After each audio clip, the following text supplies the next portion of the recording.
how to make a read-only channel in Discord. So all you have to do is go here to your own server. So make sure you have the ability or you own the server for you to create a read-only channel in Discord.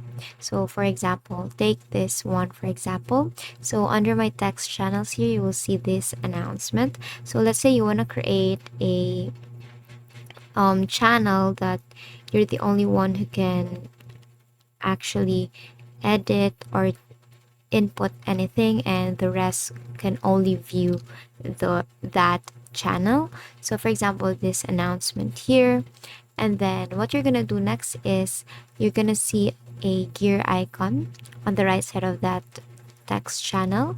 Tap on edit channel and go to permissions. Now under permissions, you will see advanced permissions.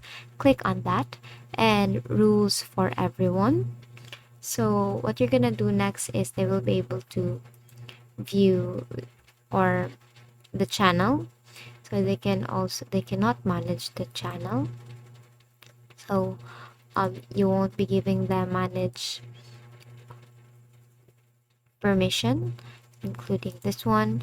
So what you're gonna do is they won't be able to, for you to create a read-only channel, of course you have to not give them the permission to send messages or send messages in threads, create public threads, so on and so forth.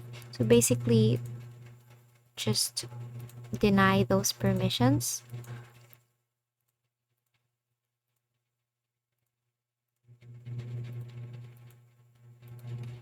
And then basically that is it, and make sure to tap on save changes here. So once you go back here to this, they will only read through the channel and they won't be able to chat anything or type anything there. And basically that is how you make a read only channel in Discord. And that is all for today. If this video helped you, please don't forget to like, share, and subscribe to our YouTube channel to show your support. Thank you for watching.